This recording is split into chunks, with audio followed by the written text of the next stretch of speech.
At my brother's graduation party, my mom shoved a faded velvet ring box toward me and said, "Keep the cheap trash. It suits you."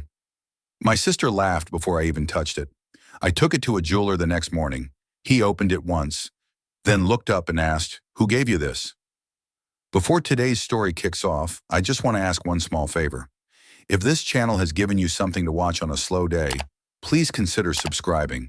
It's the one thing that actually keeps us going, and we truly appreciate every single one of you. Thanks for the love. Now let's get started. The man behind the counter was in his 60s, gray hair, reading glasses on a chain around his neck. He put the glasses on and opened the velvet box without saying anything. He looked at what was inside for a few seconds. Then he closed the box, set it on the counter, took off his glasses, put them back on. He looked at me and said, "Who gave you this?" That question changed everything. But to explain why, you need to know what happened the night before. My brother Kevin graduated from state on a Saturday in June. The party was in my parents' backyard, string lights, a long table my father had set up that morning with 2 sawhorses and 3 sheets of plywood. 23 people, paper plates, a sheet cake from the grocery store with Kevin's name on it in blue frosting. Kevin sat at the head of the table. My mother sat next to him. My sister Brooke sat across from her. My father was at the grill, working through a stack of burgers, coming to the table between batches. And I sat at the far end, near the cooler, because that was where I always sat. This was Kevin's night, and the family made sure of it. My mother had invited everyone: aunts, uncles, cousins, a few of Kevin's college friends, 2 neighbors. She had been planning this for weeks. She had mentioned Kevin's GPA in 3 separate phone calls to relatives that month. She had printed a small card with his degree and his graduation date and placed one at every seat. There was no card at my seat. There was a napkin and a fork and a paper plate and a cup. Kevin had earned this. He graduated with honors. He had a job lined up. He was the youngest and the brightest and the most publicly celebrated member of the family, and the party was the ceremony to confirm it. None of that was wrong. What was wrong was everything else. At Christmas, my mother had given Kevin a watch, not from a box under the tree, from her hand. She had stood up, walked around the table, and placed it on his wrist herself while the room watched. She told everyone it had belonged to my grandfather. "He would have wanted Kevin to have it," she said. Everyone clapped. The watch was gold and heavy, and it fit Kevin's wrist perfectly. Kevin held his wrist up to the light, and the room smiled at him. My mother beamed. The moment was photographed. The photograph was framed and placed on the mantel within a week.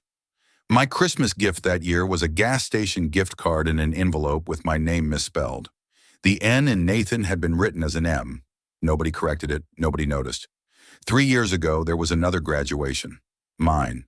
Not from the same school, a 2-year technical program. My mother's response was dinner at a chain restaurant and a card with $40 in it. And no party, no string lights, no printed cards. She said she was proud, and then she changed the subject to Kevin's upcoming semester. That was the ranking. Kevin was the show. Brooke was the audience. The crew was me, setting up chairs, moving coolers, picking up relatives from the airport when nobody else could. And when the grandmother died 14 months ago, the person who cleaned out her house was me. 3 days of packing boxes, sorting drawers, loading a truck. My mother came once, looked through the bedroom, took a few things and left. My father helped carry furniture to the curb. Brooke did not come at all. The grandmother's bedroom stayed in my head. Left nightstand, second drawer, behind a stack of handkerchiefs and a small bottle of perfume she never opened. A faded velvet box sat there. Burgundy.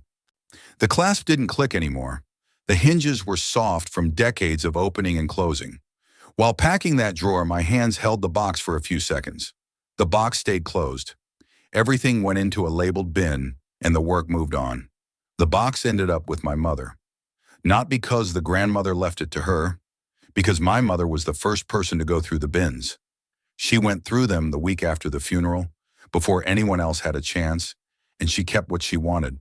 An aunt asked about the grandmother's jewelry a few weeks later. My mother told her there wasn't much. "Mostly costume stuff," she said. "Nothing worth keeping. I gave the last of it to Nathan." She said it like charity. She said it like she was being generous. Back at the graduation party, the evening was going the way these things go. Burgers, small talk, Kevin being congratulated by everyone. Brooke was making sure she was visible in every photo, leaning in, tilting her head, touching Kevin's arm like a prop. My mother moved through the guests like a host at a fundraiser, touching shoulders, laughing at the right moments, steering conversations toward Kevin's achievements. At one point, she stopped at the far end of the table and told my aunt about Kevin's starting salary. She said the number loud enough for half the table to hear. My aunt looked impressed. My mother smiled the way she smiled when the audience was responding correctly. An uncle sitting near me leaned over and asked what I did for a living. Before the answer came out, my mother appeared behind his chair. "Nathan does maintenance work," she said. "He's very handy." The uncle nodded politely. "Duri, good money in that?" "He gets by," my mother said and put her hand on the uncle's shoulder, the way she put her hand on everyone's shoulder, with ownership. "Kevin, on the other hand, starts at 75,000. She said the number the way she had said Kevin's GPA earlier. Loud enough to carry. The uncle raised his eyebrows and looked impressed. My mother smiled and walked away. The word she had used was maintenance. The actual job was facilities management for a commercial property company. 3 buildings, 12 tenants, a full maintenance crew that reported to me. But maintenance sounded smaller, and smaller was where she wanted me placed. Brooke, 2 seats down, had been listening. She caught my eye and smiled. The smile that said, "You know how she is." Around 7, she stopped next to the cooler where I was sitting. She didn't look at me. "You could at least try to look happy for your brother." "I am happy for him." "You don't look it." "I look like I always look." "Exactly." She walked away. Brooke, who was 2 seats down, glanced over and smiled. Not at me, at the exchange. She had been watching. The toast started after dessert. My father went first. He stood up with his beer and said something short about being proud of Kevin. Simple, honest, the kind of thing fathers say when they mean it. An uncle went next and told a story about Kevin as a little boy building a birdhouse that fell apart in the rain. Everyone laughed. A neighbor said Kevin was a credit to the family. Brooke stood up and raised her glass. "To Kevin, the smartest person in this family. He's going to change the world, and none of us are surprised." The table clapped. Kevin smiled. It was the smile of someone who had been smiled at his whole life and expected it to continue. My mother went last. She stood slowly, like a woman who had been waiting for her turn and wanted the room to notice the wait. Her speech was long. She talked about how hard she had worked to give her children every opportunity. She talked about the sacrifices she had made. She talked about late nights and early mornings and bills she had paid and decisions she had made. She mentioned Kevin by name 6 times. She mentioned Brooke twice. She talked about this family and what we've built and the values I raised them with. The room listened. Aunts nodded. An uncle wiped his eyes. Kevin looked at his mother with the gratitude of a son who has never had to wonder whether he was valued. My name did not come up. Not once. Not in any toast.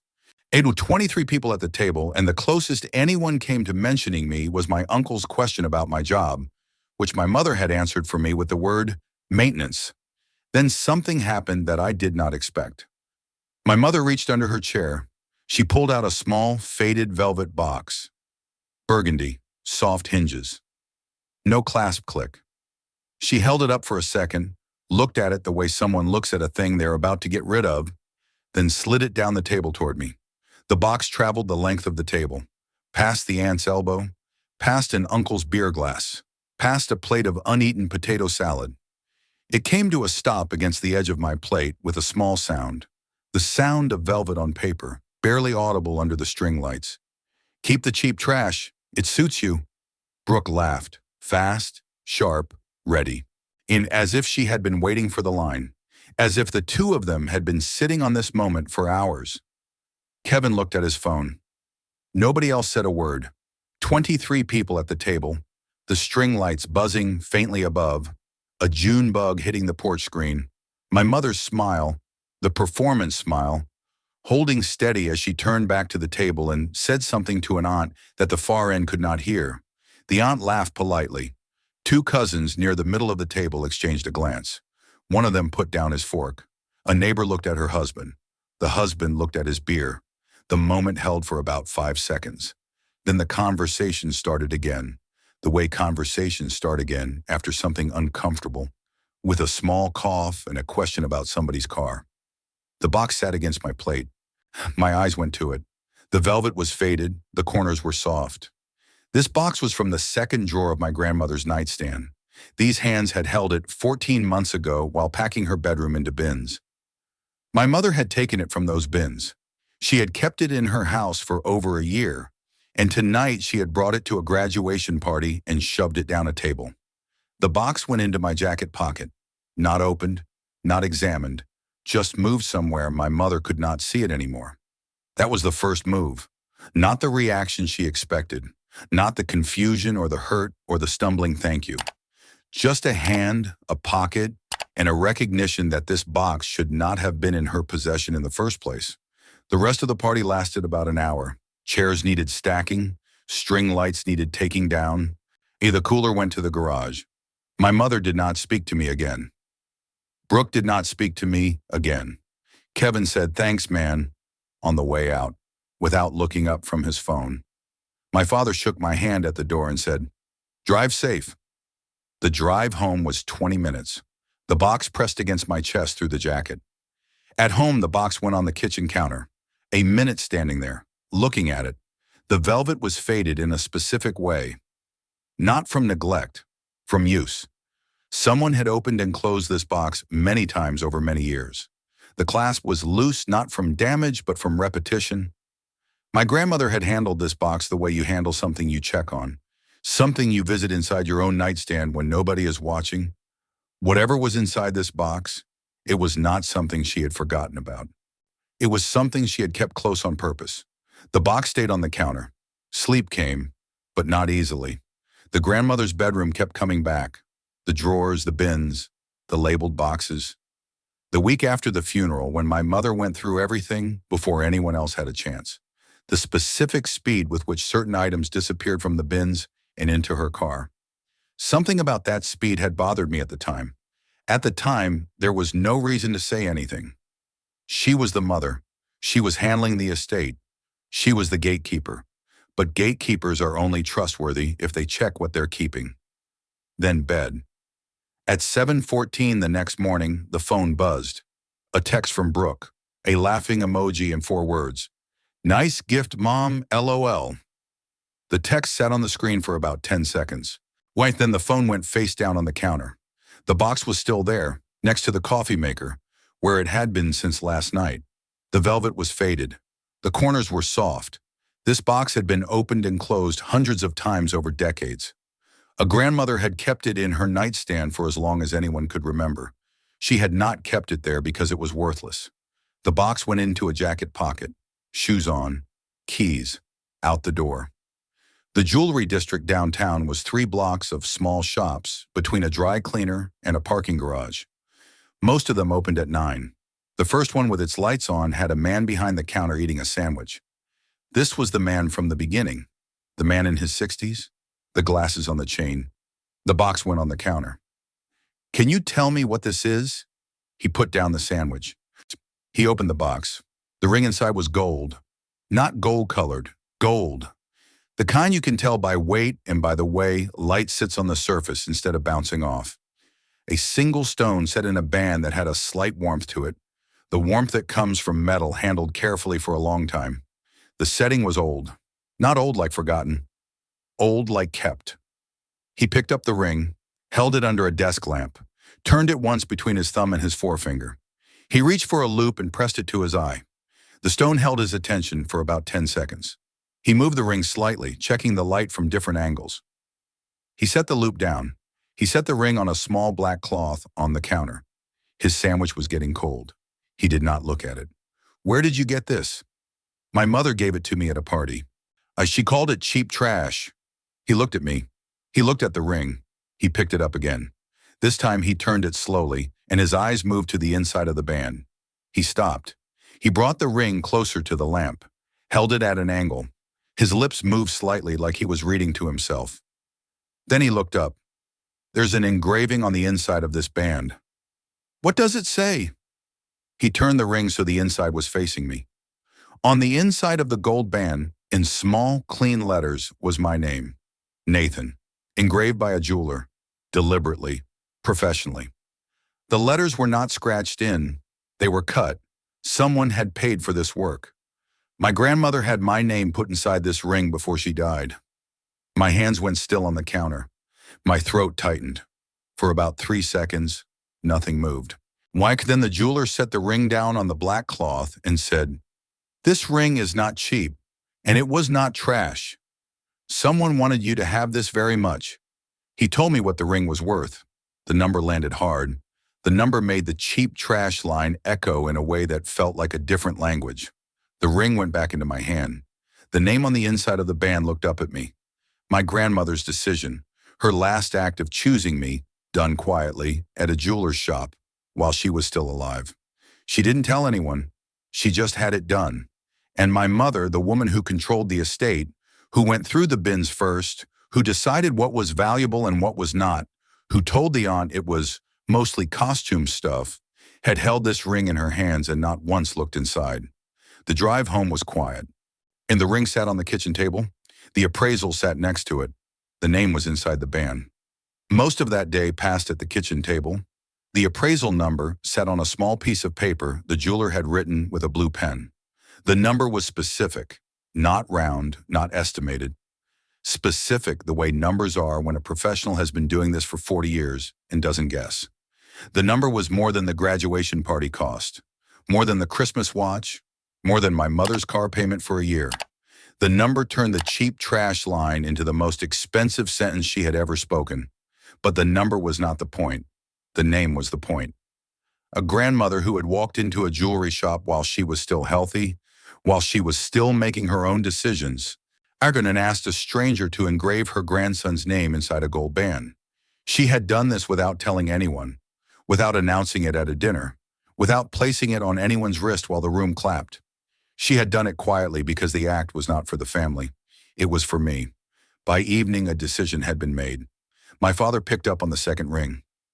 "Nathan, I need you, Mom, Brooke, and Kevin at the house tomorrow. Something to show you." "What is it?" "Tomorrow." A pause on his end. Somewhere behind his voice, the television was on. A game or a show. The sound of a man sitting in a house where nothing urgent ever happens unless his wife decides it does. "Is everything okay?" "Tomorrow, Dad." He paused again. The pause was longer this time. He said okay and hung up. They came on Sunday afternoon, all 4 of them. My mother walked in first, already arranging her face the way she arranged everything, with full ownership. Brooke was behind her in sunglasses she did not take off for the first 30 seconds. Kevin came in looking at his phone. My father came in last and stood near the kitchen doorway with his hands in his pockets. The kitchen was small, a table that sat 4 comfortably, 5 if someone pulled up the stool from the corner. The afternoon light was coming in through the window above the sink. The ring was in my hand. The appraisal was in my pocket. My mother scanned the room the way she scanned every room, looking for what she could control. She found nothing to arrange. No gifts table, no seating chart, just a kitchen table and her son across it. "What is this about?" she said. The ring came out. I turned so the inside of the band was facing her. "Look inside." She didn't take it. She looked at it from where she was standing. Then she leaned forward.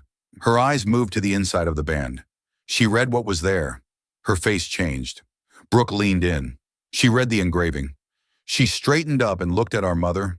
The look on Brooke's face was not shock. It was the face of someone doing math and not liking the answer. My father came closer. He took the ring carefully, held it under the kitchen light, read the name. He stood there holding it for a long time. His jaw was working. His eyes were wet. Kevin looked up from his phone for the first time. "What does it say?" "My name. Grandma had it engraved before she died." Kevin looked at our mother. "Wait, this is the ring you gave him at the party? It was the one you called cheap trash?" My mother did not answer. "Mom, how much is it worth?" My mother did not answer. The appraisal came out of my pocket and went on the table. Kevin picked it up, read the number, set it back down. His mouth opened slightly. He did not close it for a few seconds. The kitchen was quiet. My mother's voice came out controlled, too controlled. I didn't know. I didn't know what it was. If I had known, I would never have. You had it for 14 months. You took it from Grandma's things a week after the funeral. You kept it in your house for over a year. You brought it to a graduation party and shoved it across a table and told me to keep the cheap trash. I didn't know it was engraved. You never looked inside. Nathan, give me the ring. That belongs to the family. It should be kept with the rest of the estate. My name is inside it. Your grandmother was. She made decisions near the end that she walked into a jewelry shop while she was healthy and had my name engraved inside a ring. That is not confused. That is a decision. You can't just keep it. That's a family heirloom. It has my name in it. She chose me. Nathan. No. My mother looked at my father, waiting for him to step in, waiting for the silence that had always been his way of backing her up. My father was still holding the ring. He turned it over one more time, read the engraving again. Then he looked at my mother. He's right, Linda. 3 words. The first time in my life he had said them about me. My mother's face went tight. She looked at Brooke. Brooke was staring at the floor. Oh, the laughing emoji from yesterday morning was very far away. You all owe me an apology, my mother said. I handled everything after she died. I organized the estate. Nobody helped me. Her house took 3 days to clean, I said. Every drawer packed, every box loaded. That was me. My mother opened her mouth, then closed it. The ring stays with me. That's not a discussion. My hand went out. My father set the ring in my palm. My mother stared for a few seconds. Then she turned and walked toward the front door. Brooke followed without a word. Kevin put his phone in his pocket and looked at me like he was seeing me for the first time. He walked out behind them. My father stood in the kitchen another moment. He looked at the table. He looked at me. He nodded once. Then he left. The front door closed. Over the next 2 days, the phone rang. Not from my mother, from relatives. The aunt who had been told it was mostly costume stuff called first. She had heard from Kevin, who had apparently told 2 people about the appraisal number before he got to his car. My uncle called next, then a cousin. Each of them asked the same question in different words. What else did your mother say was worthless? The answer was that nobody knew, because nobody had checked, because everyone had trusted the gatekeeper, and the gatekeeper had never looked inside the ring she called trash. That evening, my phone showed 3 missed calls from my mother and 1 voicemail. The notification sat on the screen. 1 tap to play it, 1 tap to hear whatever she had decided to say, whatever version of the story she was already building, in whatever explanation she was rehearsing for the relatives who were now calling her. The phone went face down on the counter. The ring was next to it. My hand picked it up, held it under the kitchen light, turned it slowly until the engraving caught the light. My name in small, clean letters on the inside of a gold band that my grandmother had held in her hands while she was still alive, while she was still the person who walked into a jewelry shop and asked a stranger to cut her grandson's name into metal because she wanted him to know, even if she could not say it, even if nobody else in the family would ever say it. The ring went on the counter, engraving up. Whatever my mother had to say in that voicemail, the ring already said it better.